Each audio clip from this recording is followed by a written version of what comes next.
Պարոն Պետրոսյան, հրավիրել եմ ձեզ այսօր, որպեսզի խոսենք հետցում գործերի ընթացքի եւ վիճակի մասին։ Եվ ուզում եմ սկսենք հետեւյալ թեմայից։ Ես կարդացի, որ ոչ բարձրաստիճան աշխատողների վարձատրության համակարգում որոշակի փոփոխություններ եք արել, կուզեի դրա մասին ասեք եւ ֆինանսական վիճակը ընդհանրապես ո՞նց է։ Շնորհակալություն հանդիպման Չապետ։ Ի սկզբանե բարձր ղեկավարության, մասնաճյուղի տնօրենների, գլխավոր տնօրեն եւ տեղակալների վարկավճարները վերջիններիս կամովին հրաժարվելու արդյունքում մի քանի տասնյակ միլիոն դրամի խնայողություններ ձևավորվեցին եւ մենք հենց առաջի ամսվանից իմ նշանակումից հետո մինչև 200,000 դրամ համակառն եկամուտ ունեցող հետցի աշխատակիցներին լրացուցիչ կառավարչի առանձին հրամանով լրացուցիչ 20,000 դրամ պարգևատրումներ սահմանեցին եւ արդեն 4-րդ ամիսն է կստանան մեր գործընկերները։ Արդյունքում ավելի քան 1700 աշխատակիցներ օգտվում են այդպես ասած։ Այսինքն ցածր աշխատավարձի, ցածր հետցի ցածր աշխատավարձի սեգմենտում աշխատող մարդկանց համար այդ համակարգը ներդրվել է։ Այո, միջինացված 10-ից մինչև 20% բարձրացում է տեղ ունեցել փաստացիորեն։ Ասեմ, որ վստահաբար մեկ անգամյա, երկու անգամյա, թե շարունակվում է, այսինքն դա շարունակական է, քանի դեռ մենք չենք կարողանում դրույքաչափի եւ հաստիքացուցակների վերանայում անենք, քանի որ այդ լիազորությունը վերապահված է տնօրենի խորհրդին։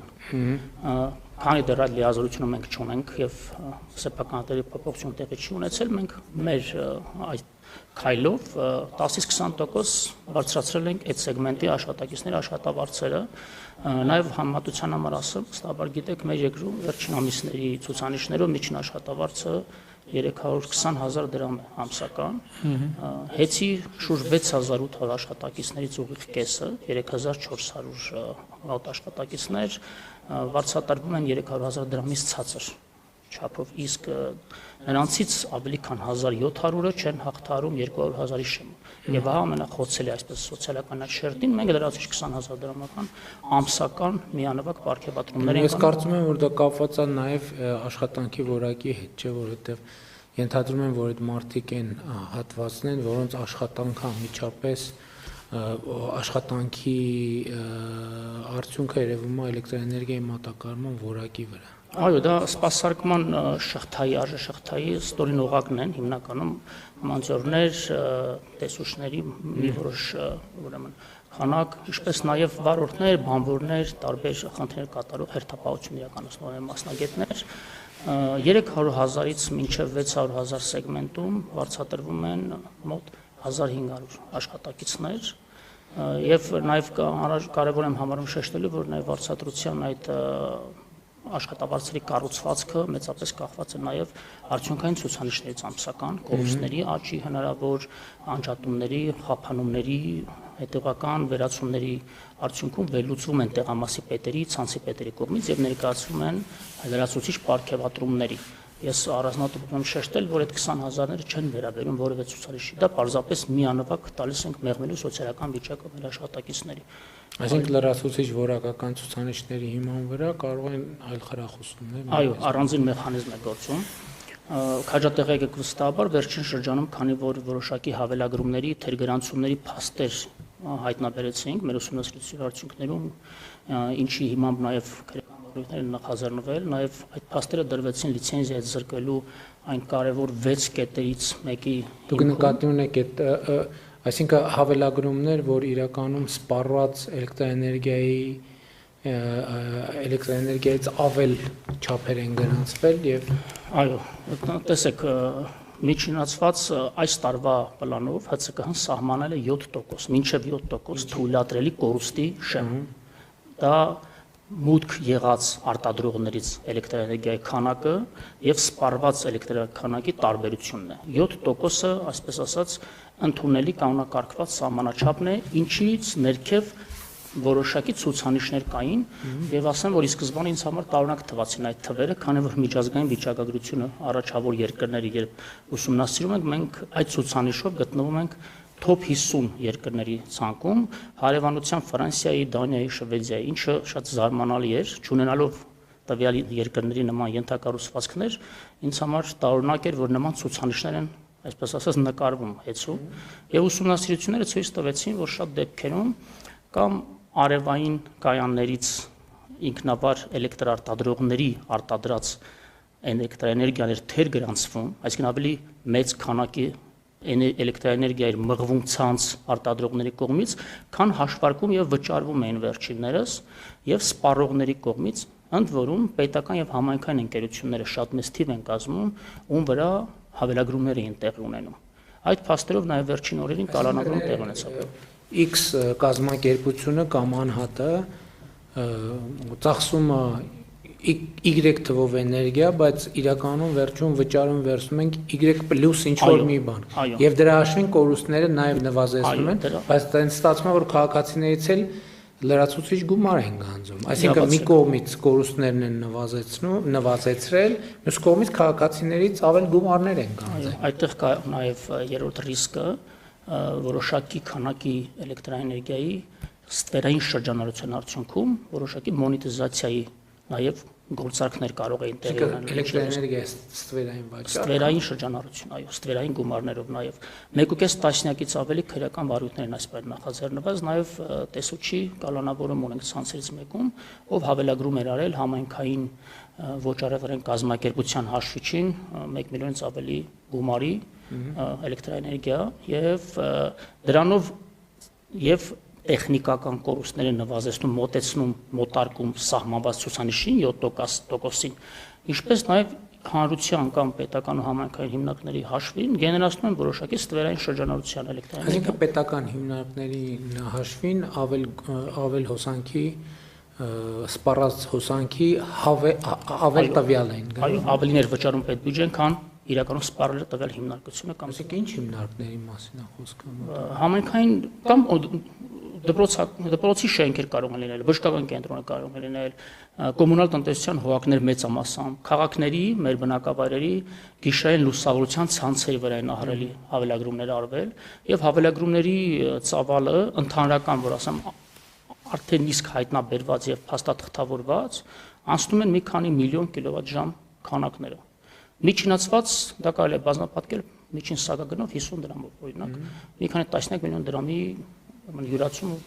մեքենայությունների բյուջե ենք ստանում։ Բայց դրանք հայտնաբերված փաստացի ֆիքսվածներն են։ Փաստաթղթավորված եւ քրեական վարույթներ նախաձեռնված եւ ՀՑԿՀ կողմից վարույթի շրջանակներում ուսումնասիրված եւ հաստատված են, պարոն վարչապետ։ Բայց նաեւ ես կարդացի եւ հարցազրույցներ լսեցի, որ 2018-ից 24 թվականի տվյալները անհետացել են։ Դա եւս առանձին բավականին ցցուն պատկեր է կառավարման ճգնաժամի, ինչ պետության միջամտության հավելագրումները այս նոր ժամանակահատվածի մասին են, թե նախորդի։ Մինչև կառավարչի նշանակումը, կառավարչի նշանակումից առաջ։ Իսկ այդ 2018-ից 24 թվականի տվյալները, որ անհետացել են ինչ-որ ձևով, այդ նշանակում է, որ պոտենցիալ հավելագրումների տվյալները եթե եղած լինեին, այդ տվյալների հետ կանհետանային։ Կարող ենք ենթադրել, բայց այստեղ ավելի խորքային խնդիր ունենք։ ԵԲՑ կանոններ կան սահմանված ՀՑԿՀ կողմից,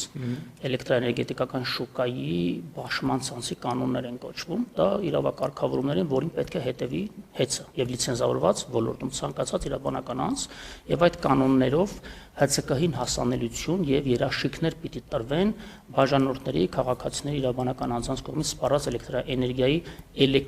էլեկտրոնային հաշվիչներից այդպես ձևավորված համակարգում բոլոր հավաքագրված ինֆորմացիաների պիրամիդա համակարգ է կոչվում եւ 2025 թվականի ընթացիկ տարվա հունվար ամսվա առաջին օրերին նկատել են ՀԵՑ-ում պատասխանատուները, որ տարեսկզբի տվյալները չեն արխիվացվում եւ ՀԵՑ-ը ինքը ներքին ստորաբաժանում չուներ նման ծավալի շուրջ 700,000 սպառողների հաշվիչների հավաքված համակարգի մասին է խոսք հասունություն ունեցող սպասարկելու եւ այդ համակարգի սպասարկումն իրականացվում էր արտաքին միջամտության շնորհիվ, այդ թվում եւ ռուսաստանյան որոշ ընկերությունների, որոնք կամ ուղղակիորեն մաս են կազմում Դաշինի ընկերությունների խմբին կամ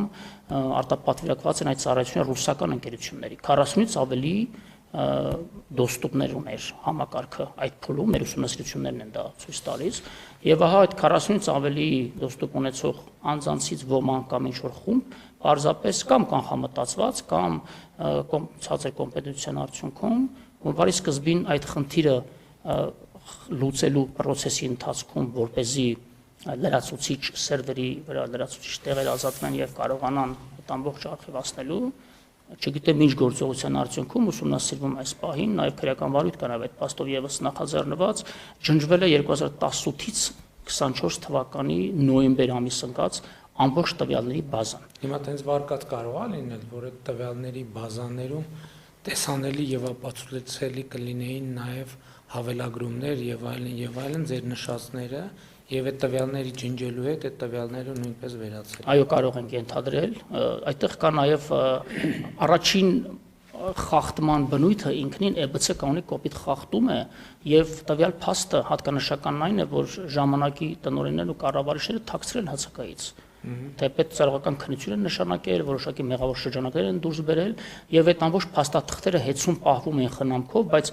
որևէ կերպ հաշվետվությունում չի արտացոլվել ՀՑԿ ներկայացվող, ինչը լիցենզիայից բխող առաջնային պահանջ է նաեւ։ Ընդ որում նաև հաղորդում չէր ներկայացվել իրապահներին, քննելու նաև այն վարկածը, որ գուցե արտաքին միջամտության արդյունքում է տեղի ունեցել, քանի որ խոսք գնում է 700,000 մեր քաղաքացիների սպառողների անձնական տվյալների մասին, այսինքն անձնական տվյալների պաշտպանության խնդիրը կար նաև։ Եվ ուղիղ արտացոլանքը այդ բազաներում եղած տեղեկատվության բիլինգի այլ համակարգում որոշակի կան, որը որ տվյալ համակարգից ներբեռնվում է բիլինգի համակարգ, ընդ որում մարդկային գործոնով պայմանավորված։ Պարզապես այդ ծախսը վերականգնելի է, թե վերականգնելի։ Այս պահին մինչև այս պահ չի հաջողվել վերականգնել։ Թեպետ մյուս կողմը պնդում է, որ այն տվյալները, որոնք որ արտացոլված պիտի լինեին տվյալ համակարգում, ջնջված համակարգերում, այսպես թե այնպես արտացոլված են բիլինգի բազաներում, բայց բնավ դա այդպես չէ, որովհետեւ ծախսումների, այսինքն սպառման հաշիվների, այո, հաշիվների, բայց հիմա հնարավորություն կա այդ հաշիվները համեմատել իրական ծախսի հետ։ Այս դա է խնդիր, որ իրական ծախսի բազաները քանի որ ջնջված են, այդ հաշիվները ինչ որ կա արդեն, արտադրված, այդ հաշվի գրած թիվը ինչքանով է։ Հենց խնդիրը դրա մեջ որ ոչ ոք։ Այսինքն դե գրած է, որ ես պետք է 10,000 դրամ հոսանքի վարձ վճարեմ, հա գրած է, տակնել բնականաբար համապատասխան թվով հոսանքի ծավալը նկարագրված։ Բայց եթե գնանք հիմք հստուկենք, ես իրոք այդքան եմ հոսանք սպառել թե չէ, հնարավոր չի դա։ Իրավացիորեն թվային եւ եթե ձեր ասածը հիմա տեսեք դուք ասում եք 1 2 3 4 հավելագրման դեպք է, չի արձանագրվել։ Եթե 1 2 3 4-ը եղել է 5 6 7 8 9 10-ը եղել է, նշանակում է 20-ն էլ է եղել, 30-ն էլ է եղել, 40-ն էլ է եղել։ Հակառակ դեպքում ոնց կարա լինի, որ այդքան այդպիսի ռազմավարական նշանակություն ունեցող համակարգի ռազմավարական նշանակության ինֆորմացիա մեկ էլ ջնջվում է պատահաբար։ Շատ ճիշտ եք եւ բնավ չխորանալով նույնիսկ բովանդակության մեջ ինքնին երևույթը որ թաքցվել է թե իրավապահներից թե ՀՑԿ-ից արդեն իսկ լրջագույն խախտում է ենթադրվում։ Դա նաեւ խոսում է մոտիվների մասին։ Այդ իմ նշած վարկածի գոյության իրավունքի մասին։ Այո, որտեղ եթե խնդրեմ ա եղել, այդ խնդրեմի հետևից միջև վերջ չգնալը այդ նշանակում է այդ փորձել պարտակել ինչ որ երևույթներ այդ թվում։ Այո, դա այն 6 կարևորագույն կետերից մեկն է, որի հիմամբ լիցենզիա զրկվեց ՀՑ, ընդ որում ասեմ 6 կետերն էլ ինքնին արդեն առանձին հիմք են լիցենզիա զրկելու։ Բայց մենք մեր ուսումնասիրությունների վերահսկողության արդյունքում վերհանեցինք շուրջ 6 կետեր, ընդ որում 6-րդ կետը ընդհանուր կառավարման արդյունավետության ֆինանսական գործառնության առումով իր մեջ եւս 9 ենթակետեր են պարունակում գնումների գործընթացների մատակարարումներ։ Գնումների գործընթացի հետ կապված մենք նախկինում բազմիցս քննարկումներ ունեցել ենք իհարկե աշխատանքային մակարդակում եւ դրանք չեն լուսաբանվել,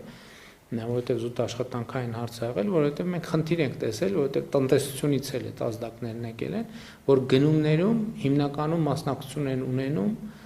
փոխկապակցված կազմակերպություններ, այսինքն հեծի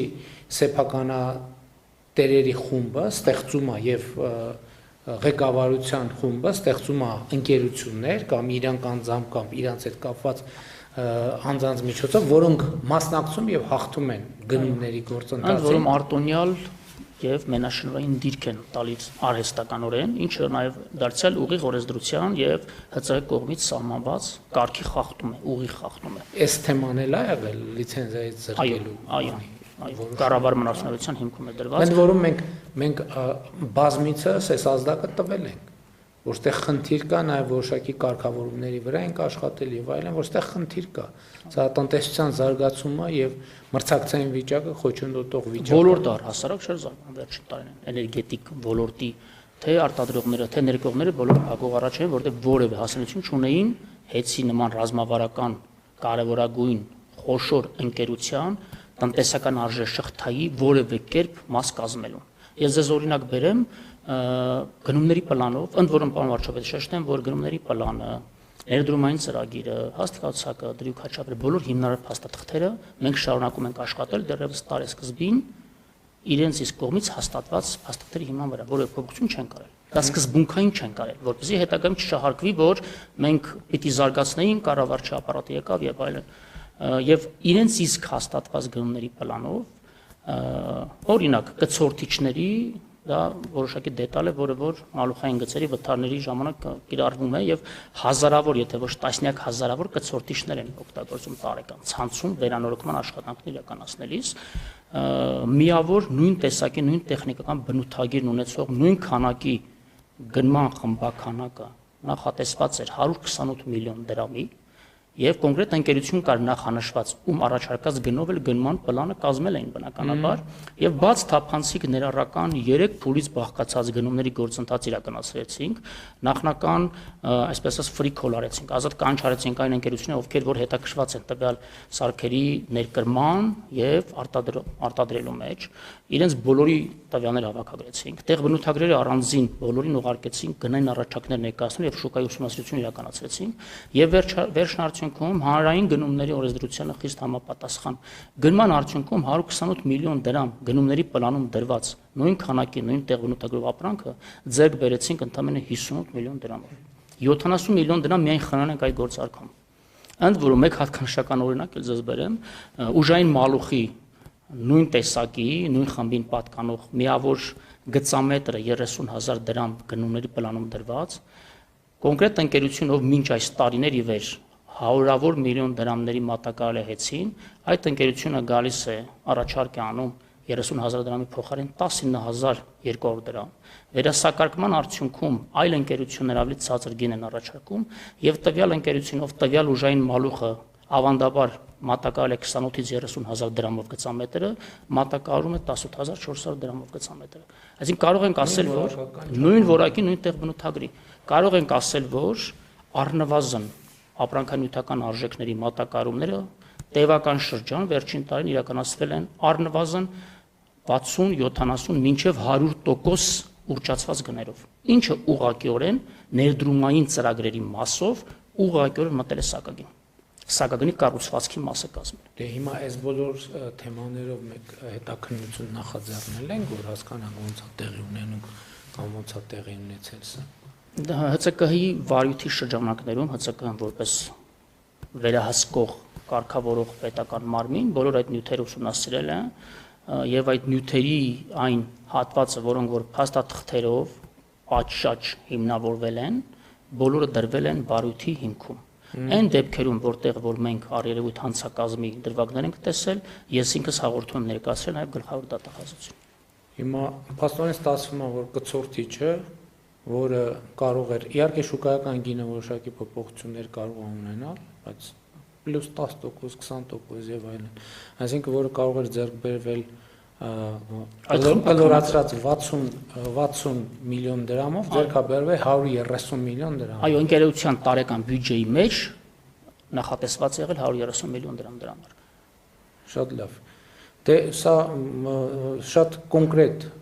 փաստեր են եւ տպավորությունը ստացվում, եթե չեմ սխալվում, սենց երևույթները, իրավաբանները փողերի լվացում են կոչվում, որ այսինքն իրականում ոչ թե գործարք անելն է, աշխատանք անելն է, այլ շրջանառությունից փող դուրս բերելն է եւ դա այնպիսի խողովակով, որ առերևույթ եկամուտը դիտվի օրինական, բայց գործնականում այն ինչ որ նկարագրում եք եւ եթե հիմնավորված է ըստ էության դա այլ անուն կան փողերի լվացում դժվար է գտնել։ Այստեղ մի հատ ուրիշ խնդիր էլ կա, ես գիտեմ, որ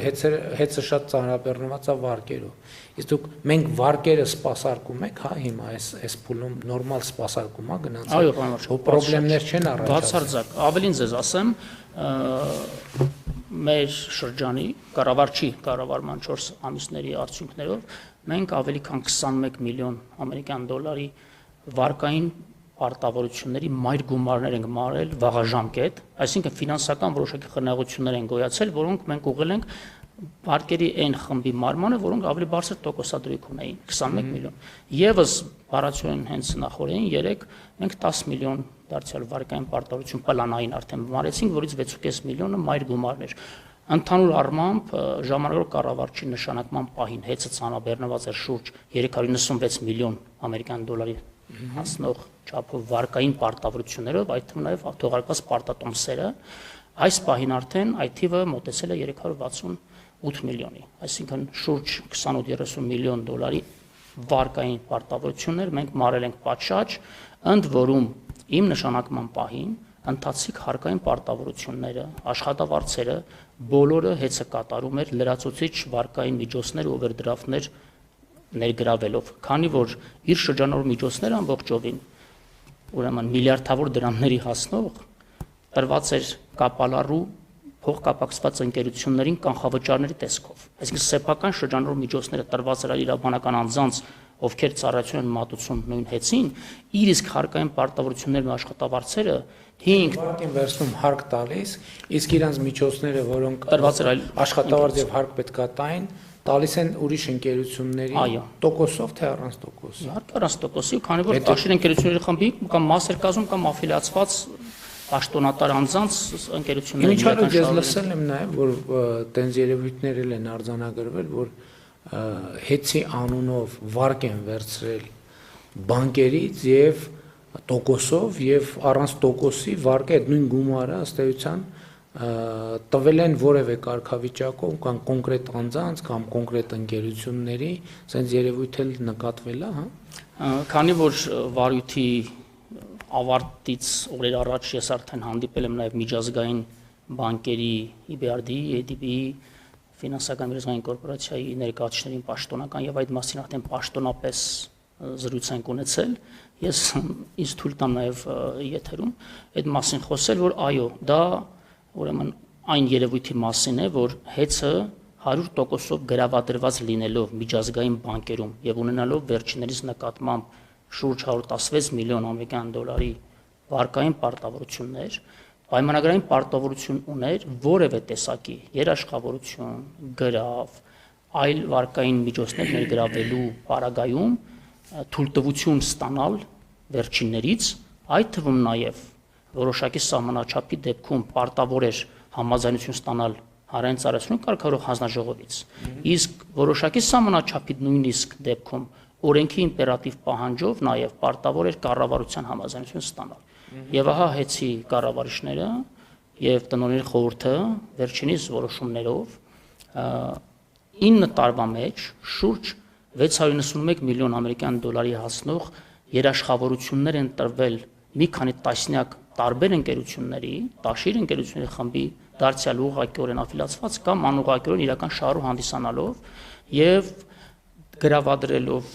առանց գրավի առարկայի իհարկե, բայց երաշխիքը ինքնին ենթադրում է գրավը։ Քանի որ երաշխավորության պայմանագրի մեջ արդեն նշված է, որ հեծը այդ երաշխավորությունների համար պատասխանատվություն է ստանձնել իր ողջ շրջանառու միջոցներով, գույքով եւ ամբողջ կարողություններով։ Հիմա կներեք, այդ 3 դեպքերն էլ արձանագրվել են, որ միջազգային կազմակերպությունների հետ պետքա ճշտվեր, բայց չի ճշտվել, հանրային ծառայությունների կարգավորող հանձնաժողովի հետ պետքա ճշտվեր, բայց չի ճշտվել, կառավարության հետ պետքա ճշտվել ու չի։ 3-ն էլ կան պրակտիկայում են։ Եվ նախորդին հնչեցրած 6 հիմնավոր կետերից մեկը նաև արդեն այդ փաստը երաշխավորություններն է։ Ընդ որում ընթացիկ տարվա մարտ ամսվան 42.5 միլիոն դրամի նմանատիպ երաշխավորության պայմանագրի դարձյալ կնքվել էր այս տարվա, այսինքն չեն կարող ասել, որ դա նախկինում է տեղ ունեցել եւ մեր հայթայթած, այսպես ասեմ, քանի որ այս փաստեր բոլորը մենք հայթայթել ենք, այդ թվում նաեւ սերվերներում ջրջված տեղեկատվության վերականգնման արդյունքում ենք ձեռք բերել այս ամբողջ տվյալները, որովհետև գաղտնի են պահում մեզանից եւ իմ նշանակումից առաջ այդ բոլոր փաստաթղթերը նաեւ արխիվից վերացվել էր, պարզապես աղալու միջոցով վերացվել են։ Այդ բոլոր փաստերը դարձյալ այս արժանապատվության արկային դարձել։ Բանկային համակարգում չեն կարող չլինեն, որովհետև իրանցից Դուք ճիշտ եք, ցավալին այն է պարզապես, որ տարեկան աուդիտը, որը պայման է նաև ՀՑԿ կողմից, տարեկան աուդիտի փաստաթղթերով էլ այդ տվյալները չէին անցնում եւ իրենք իսկ հեծը նաև իրենց իսկ կողմից պատվիրված եւ իրականացող աուդիտի տվյալներում էլ չեն ներառել այդ փաստերը։ Եվ հունիսի 1-ի դրությամբ պարտավորությունը ֆիքսված է հստակ, որ պետք է ներ տվյալներ։ Անշուշտ ցանկացած ֆինանսական գործառնություն պիտի արտացոլվի աուդիտում։ Այսինքն տեղ չկա ասելու, որ հայեցողությունը կուզեին կարտացոլեին, չէին ուզի։ Բացարձակ չեն կարող նման բան պնդել եւ ավելին ասեմ այս տարվա հունիսի 1-ի դրությամբ, այսինքն վարույթը հարուցելուց ամսուկես առաջ այդ երաշխավորությունները 212 միլիոն դրամ էր կազմում։ Իմ նշանակումից օրեր անց, երբ այդ մասին արդեն իմ ուսումնասիրությունը վերահսկողության արդյունքում ձեռք բերված տվյալներ ստացա եւ խորամուխ եղանք փաստաթղթերի, այսպես ասած հայթայթմանը, իմ ունեցած հավաստի տվյալներով շուրջ 5 բանկերում ունեցած երաշխավորությունների զգալի մասը հրատապ կարգով մարվում են Տաշիր ընկերությունը խմբի սեփականների կողմից։ Այս պահի դրությամբ շուրջ 48 միլիոն դոլարի պարտավորություն է դեռևս արկա միայն մեկ բանկում։ Թեպետ մենք մյուս բանկերին եւս այդ տվյալ բանկին պաշտոնապես հուլիս ամսվա վերջերից օգոստոսի սկզբին արդեն պաշտոնապես գրագրություններով խնդրել ենք մեզ տրամադրել հետի հետ ունեցած ողջ ֆինանսա-նյութական փոխպարտավորությունների պատկերը։ Սկզբնական շրջանում տարակուսանքով եմ ասում, բանկերը խուսափում են այդ մասին մեզ հետ խոսելուց, որովհետեւ իրենք էլ վստահաբար հասկանում են, որ հետի կողմից լրջագույն առերևույթ խախտումները տեղ ունեցել եւ վերջն արդյունքում հասանք դրան, որ բանկերն իրենք արդեն մեզ պաշտոնապես պատասխանեցին, որ քանի որ այդ գործառնությունները իրավակարգավորումից դուրս են, մենք դրանք համարում ենք օրենքից դուրս եւ դրանք առողջին չեն այս պահին։ Բանկերն իրենք խոստովանեցին։ Բացառությամբ մի բանկի, որ այդ այս պահին բանակցությունը շարունակվում է։ Այսինքն իրանք ընդունեցին, որ դե խնդրեմ կա եւ ասցին մենք այդ համարում ենք առողջ։ Ընդունեցին եւ այդ փաստաթղթերը։ Իսկ իմ ասած երևույթը այդ ձևով է արտահայտվել, թե նաեւ եղել են, որ փողը ֆիզիկապես վերցվել է, ու կանխիկ թե բնականաբար այդ չի եկանը, որ վերցվել է վարկ եւ տրվել է մարդու կամ ընկերության։ Չնայած ձեր ասած երևույթը ըստ էության այդ է, որ եթե հաշվենք, որ իրենց հիմնական միջոցները կամ դրամական միջոցները ուրիշին են տվել աշխատավարձ վճարելու համար վարկ են վերցրել, ըստ էության ինչ տարբերություն վարկը վերցրեին այնտեղ տային, թե այն մյուսը։ Բան վարչապետ, այստեղ երկու կարևոր ուրեմն հանգամանքի վրա եմ ուզում ձեր ուշադրությունը սևեռել։ Մեկը, որ երաշխավորություններ ստացած տասնյակ ընկերությունների մի մասը ուղղակիորեն ծառայություններ եւ ապրանքներ մատակարարում հեծին։ Այսինքն այդ տրված երաշխավորություններով, հեծի հնարավորություններով կարողություններ են ձևավորվել տրվյալ ընկերություններում եւ այդ կարողությունները փոխկապակցված են։ Այո, եւ կամ ուղակի կամ անուղակի։ Կոպիտ ասած իրանց ընկերություններն են։ Այստեղից էլ իրանց ընկերությունը այնտեղից։ Այսինքն իրանք իրանց հետ առևտուր են արել, այդ եւ այդ առևտրի ծախսերը փակվել է հեծի հաշվին։ Այո, պարզապես իրանք պարտավոր էին, քանի որ հանրային ծառայությունը կարգավորման տիրույթում լիցենզավորված ընկերությունը հեծը պարտավոր էին պարզ թափանցիկ, բացի իրազեկումն թափանցիկ գնումների գործընթացներով իրականացնել ձեռքբերումները, ոչ միայն դրանով չեն արել գնումների գործընթացը թափանցիկ չեն երաշխավորել, այլ նաև իրենց եղածով, իրենց կարողություններով հզորություններ են ձևավորել այլ ընկերություններում, ովքեր հեծի իսկ տված երաշխավորություններով եւ արտոնյալ վարկերով արդեն իսկ արտոնյալ դիրքում են գտնվել մրցակից ընկերությունների նկատմամբ, դրանով աղճատելով եւ մաքուր մրցակցության դաշտի ամբողջ պատկերը, բայց նաև շատ ավելի, այսպես ասած, խոսուն մի դրվագ, ընկերությունների մի զգալի մասը որևէ կապ չունեն հեծի ու էներգետիկ շուկայի հետ, առհասարակ այլ ոլորտի ընկերություններ են, ովքեր որ լիցենզավորված էներգետիկական ռազմավարական ընկերության երաշխավորությամբ տասնյակ միլիոն դոլարի արտոնյալ վարկեր են ստացել եւ բիզնեսներ այլ ոլորտներում, ընդ որում դրանց մեջ կա նաև ՀՀ ոչ ռեզիդենտ ընկերություն, ամենացավալին դա է։ Հեծի կոպիտ ասած իհարկե համատությունս ուղիղ չի, կոպիտ ասած հեծը վարկա վերցրել կամ երաշխավորություն տվել մի ընկերության, որ ասենք օրինակ կոշիկի առևտուրով։ Այո, կարող ենք այդպես ենթադրել եւ հատկանշական հենց այս խախտման այն է, որ դրանով հեծը իր ենթակառուցվածքները դրել է ուղղակիորեն ռիսկի տակ եւ տվյալ ընկերությունները իրենց պարտավորությունները բանկերի նկատմամբ չկատարելու կամ պատշաճ չկատարելու արդյունքում բանկերը կարող էին բռնագանձման վարույթներ հարուցել սահմանված օրենսդրական կարգերով հեծի նկատմամբ եւ օրինակ հեծի ենթակառուցվածքները կամ ենթականների մի մասը կամ ամբողջ էներգետիկ համակարգը հայտնվեր ինչ որ X ընկերության ձեռքում։ Կներեք, ասենք այդ բանկերը իրանց հերթինգային, միջազգայիններն իրենց հերթինգային են, մյուսներ իրենց հերթինգային, մենք էներգետիկ համակարգը ընդհանրապես կոլապսի առաջ կարար կանգնել։ Իրավացիք, այո։ Եվ մեր գործողությունների նպատակադրումը հենց Հայաստանի քրիտիկական ենթակառուցվածքը այս սպառնալիքից դուրս բերելն է։ Այո, կանխելու նմանատիպ հնարավոր զարգացումը որովհետև որ դա տեղի ունենար, իհարկե, ինչ էին ասելու մարդիկ, ասել են, բա այդ կառավարությունը ուր էր նայում, բա կարգավորող մարմինը ուր էր նայում, բա օպերատիվ մարմիններն ու իրավապահ մարմինները ուր էին նայում։ Ճիշտ եք ասում։ Եվ իմիջիալոց շատ կարևոր է, որ այս պատմությունը ես ուզում եմ հիշեցնեմ, որ սկսել է էլեկտրաէներգիայի մատակարարման որակի հետ կապված մեր հատկապես մարզերի, հատկապես գյուղերի բնակիչների հետ մեր շփումներից, որովհետև ինձ համար շատ անսպասելի եւ տարօրինակ փաստ էր, որ մենք տարբեր գյուղերում ներդրումներ ենք անում, ասենք միլիարդներ ենք ծախսում ճանապարհ կառուցում կամ դպրոց կամ մանկապարտեզ, գնում ենք թվում է թե գյուղերում պետքա տոնակատարության տրամադրություն լինի, մարդիկ գալիս են ասում են այս հոսանքի հարցը ինչ է լինելու, այսինքն այնքան կրիտիկական է, որ նույնիսկ այդ մեծ իրադարձությունը մարդկանց օրակարգը դրականորեն չէ։ Օրակարգի առաջին հարցը իրանց համար էլեկտրաէներգիայի մատակարարումներ ընդհանուր առմամբ եւ մատակարարման որակը, որտեղ մարդիկ բողոքում են, որ գնում են կոպեկ են անում, մի բան առնում են, բերում են դնում, մի ամիս հետո վառվում է կամ փչանում է շարքից դուրս է գալիս, ամենից դեպս այդպիսի տասնյակ դեպքեր են տեղի ունեցել, որ անձամբ են ասել մարդիկ, հիմա ես փորձաքննություն չեմ արել, ճիշտ է, բայց այնուամենայնիվ 1, 2, 3, 4, 5 որ մարդկանց բողոքը կրկնվում է, շակմա ինչ որ մի բան կա դրա հիմքում։ Հիմա մենք էլեկտրաէներգիայի մատակարարման որակի հետ կապված կարողանում ենք կամ կարողանալու ենք ինչ որ մի բան անենք, որ այդ լարվածությունը մարդկանց սպառողական լեգիտիմ պահանջը ինչ որ ձևով հասցեագրենք։ Անշուշտ, պարոն վարչապետ, տեսեք, վիճակագրությունը վկայակոչեմ, պաշտոնական վիճակագրությունը։ Օգոստոս, սեպտեմբեր եւ հոկտեմբեր ամիսներին համեմատած անցյալ տարվա նույն ամիսների հետ, որովհետև այս ոլորտում ճիշտ է նախորդ տարվա նույն ամիսների հետ համատականը, ոչ թե նախորդ ամիսների, ուրեմն հոսանքազրկումների միջին տևողությունը նվազել է 27%-ով, դա գրեթե 1/3, 1/4 չափն է։ Իսկ քանակը, ինտենսիվությունը նվազել է 18%-ով։ Դա խոսում է նրա մասին, որ հերթապահ խմբերը, տեսուչները, մանցորները, բոլոր մասնագետները իրեն գիտեն, որ վերադասության կարգով մինչև առաջնային ուղիղ կոնտակտ ունի մեր քաղաքացու հետ, մենք հետևողականորեն յուրաքանչյուր անջատման փաստի հետևից գնում ենք։ Եվ դա ես քննարկման առարկայում դարձնում յուրաքանչյուր շաբաթ կամ երկշաբաթ մեկ ցանցերի պետերի մասնավոր տնօրենների հետ մեր աշխատանքային քննարկումներին եւ իրենք արդեն իսկ գիտեն, որ նաեւ լինելով քաղաքական անձ ինքս ուղիղ կապ եմ պահում ցանկացած քաղաքացու հետ։ Իմ պաշտոնական էջերին, հեծի պաշտոնական մեյլերին չկա մի գրություն, բողոք, նամակ, որ մենք չանդրադառնանք։ Ձեզ են գրում, ես ձեզ վերահասցնում եմ։ Ինչալուց այս վերջերս մի քանի նամակ պատասխան քաղաքացիները ուղարկել էին արագարձագանքի համար շնորհակալություն հայտնելով, ես էլ ձեզ եմ վերահասցրել, որ նաև արձագանք տեսնեք, նաև կոնկրետ մարդիկ են գնացել այդ գործը արել, ոչ ես եմ արել, ոչ դուք, եւ այդ մարդկանց է շնորհակալություն հայտնեք, որ արագ արձագանքում են, որովհետեւ հանձնարարական, բայց հանձնարարականը պետք է լինեն մարդիկ, ովքեր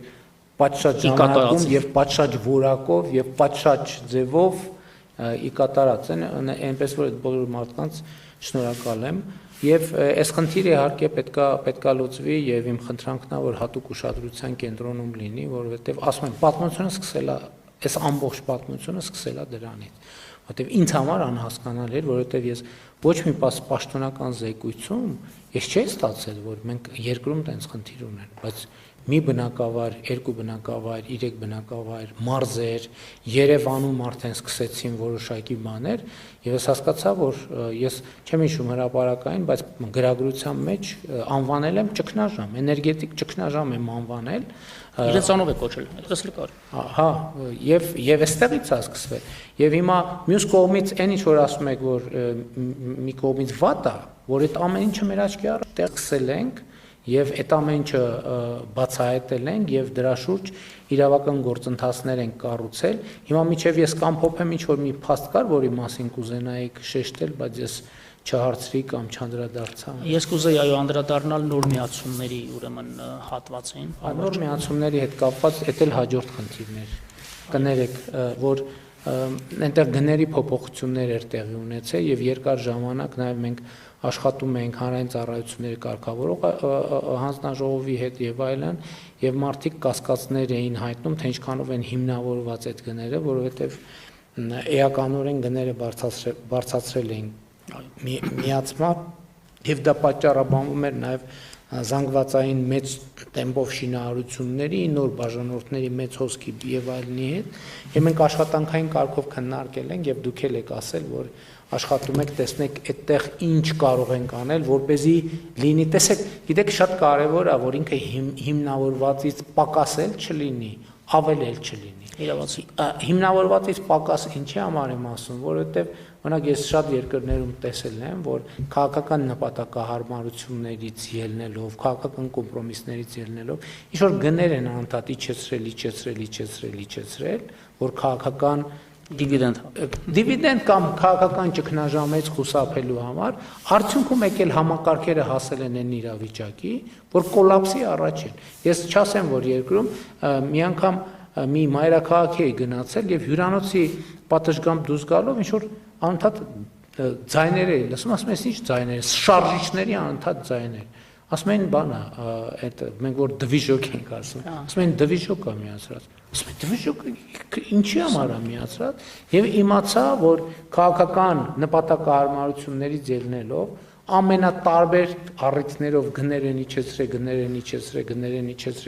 իջեցրել, այն աստիճանի, որ հոսանք ուղղակի չկա եւ մարդիկ ստիպված են եղել գնալ արդեն ամեն մեկը պատշգամբներում մայրաքաղաքում պատշգամբներում բաներ դվիժոկները դնել, բերել բենզին կամ դիզվառելիք լցնել եւ այդ դռոցը եւ այդ հոսանքը եւ նկատի ունեմ այս տրամաբանությունը մենք մեր քաղաքացիներին պետք է ներկայացնենք, որ ինքը պետք է լինի գինը էֆեկտիվ այն աստիճանի, որ համակարգի բնականon գործունեությունը եւ որոշակիորեն նաեւ զարգացում ապահովելու համար ու դրանից ոչ մի լումա ավել։ Այս էլ է շատ կարևոր, որովհետեւ դրանից ավելն էլ արդարացված չի, որովհետեւ քաղաքացին տրամաբանական հարց կտա, ես ինչի եմ այսքան վճարում, մենք պետք է այս հարցի պատասխանը գտնենք։ Հիմա այդ թեմայով աշխատում ենք։ Այո, պարոն վարչապետ, անշուշտ նաեւ այդ մասին ցես հետ աշխատանքային քննարկում ենք ունեցել, մենք այս պահին արդեն որոշակի պատկերացում ունենք մոտ ինչ չափով ենք կարողանալու վերանայել եւ լիահույս եմ, որ տարեսկզբից առնվազն արդեն վերանայման այդ որոշումները կկայացնենք։ Բայց այս սկզբունքով, խնդրում եմ, շատ կարևոր է, որովհետեւ հիմա որևէ քաղաքական նպատակադրում Ես լիովին հասկացա։ Չպետք է լինի, որ մենք հաջողանալու համար այնքան իջացնենք, որ արդյունքում թեկուզ ոչ մի տարի, ոչ 2 տարի, այլ 3 տարի հետո խնդրեմ առաջանա։ Մենք պետք է բերենք, եթե ֆիքսենք, որ իրոք բարձր է, պետք է բերենք գիծ պլյուս պայմանական ասած միլումա, որը այդ միլուման ներդրվի հետագա զարգացման համար։ Իրավասեք, պարոն վարչապետ, տեսեք, միացման տարբեր տեխնոլոգիական այսպես ասած լուծումներ կան բարձ միացումներ կան, նախագծերով կան, իաֆազ, երաֆազ եւ այլն։ Հիմա օրինակ միացման տեսակ կա, որ 23 թվականի ապրիլի 1-ից 10 անգամ թանկացրել են։ Ընդ որում դա մասսայական միացումների մեջ է մտնում։ Հիմա ակնհայտ է, որ այդտեղ ուռճացում է ու նաև սոցիալական բեռի տեսակետից, հանրային ծառայությունների կարգավորող մարմնի կողմից անհասկանալի է բնականաբար նման թանկացումը, որքան որ տնտեսապես հիմնավորված լինի։ Մենք բնականաբար այդ 10 անգամը վերանայելու ենք, այս պահին արդեն հաշվարկներ ենք իրականացնում, քանի որ վերանայումը ինքնին էլ արդեն ազդելու է ընկերության մյուս տարվա բյուջեի, այդ թվում սա գնի մեջ այդ բեռի որոշակի չափին, բայց ունենալով ահռելի ֆինանսական խնայողություններ ներդրումային ծրագրի իրականացման, գնումների գործընթացների արդյունքում, թափանցիկության ապահովման արդյունքում, մենք այդ խնայողությունների մի մասը ուղղելու ենք, այսպես ասած, դրա սուբսիդավորման ընկերության բյուջեում եւ ենթադրենք, եթե 10 անգամ թանկացրեն, այո, ձեր ասացի տրամաբանության մեջ մենք բնականաբար չենք կարող 10 անգամ նվազեցնել, բայց առնվազն գոնե 30%, 40% հնարավոր է վերանայում ունենանք այս պահին աշխատանքներ տանող։ Արդեն հաշվարկել եք, հաշվարկի հիման վրա եք Այո։ ասում, չէ՞ որ չստացվի հիմա Այո, դոկոս ասենք հետո պարզվի այդ Հաշվարկի հիման վրա եմ ասում եւ պատասխանատվությամբ եմ բնականաբար վերահնչեցնում։ Շատ լավ, շնորհակալ եմ պարոն Պետրոսյան։ Հիմա իհարկե հիմնական խնդիրը մեր ռազմավարական հետագա մոտեցումն է հետ կապված։ Մենք քննարկել ենք նաև եւ երկու հնարավոր տարբերակ կա, ինչի մասին ես հրապարակային ասել եմ, տարբերակ 1, որ մենք սահմանված օրինական ընթացակարգերով հետը ամբողջությամբ դարձնենք պետական սեփականություն, որից հետո շատ կարևոր բան է, պրոֆեսիոնալ կառավարիչ ոլորտի հրավիրենք, որ կառավարի, այսինքն կոնցեսիոն սկզբունքով ենթակառուցվածքը մնում է պետական սեփականություն, լինում է պետական սեփականություն եւ կառավարվում է պրոֆեսիոնալ ընկերության կողմից, իհարկե կառավարության վերահսկողության ներքո։ Երկրորդ տարբերակը, եթե տեսնենք, որ սա ինչ որ պատճառով անհասանելի է, որովհետև այնուամենայնիվ մենք ընկերությունը վերցնելու համար պետք է վճարում իրականացնենք, այդ վճարում հաստատի պետական բյուջեի ծախսը, եթե տեսնենք, որ այդ ծախսը արդարացված չի պետական բյուջեի կողմից, ուրեմն մենք պետք է թափանցիկ ընթացակարգերով նոր ներդրող ներգրավենք։ Ես ուզում եմ անկեղծ ասեմ, ինձ համար լավագույն ցանկալի տարբերակը առաջի տարբերակն է։ Ճիշտ ասած ես էլ կցանկանայի։ Հա, բայց այդտեղ ֆինանսական հարց կա, որը բյուջետային ֆինանսական հարց է, որտեղ մենք ռազմավարական առումով այս հարցը կլուծենք, դուրս կգանք եւ այլ խնդիր երկարաժամկետում էլ մեր երկրի առաջ այդ ռիսկերը բան կանենք, կնվազացնենք, որովհետև եթե նույնիսկ ենթադրենք, որ կառավարիչը կարող է նկատի ունեմ կոնցեսիոների հետ խնդիրներ լինեն, այնտեղ հեշտ է մեր սեփականությունն է, մենք ամբողջությամբ լիազորությունները կարող ենք ունենալ։ Եվ հիմա քննարկում ենք, այստեղ կարևոր է ընկերության օբյեկտիվ գնի դուրսբերումը, այն օբյեկտիվ գնի, որը պատկերավոր ասած օբյեկտիվ օտարման գին կարող է լինել։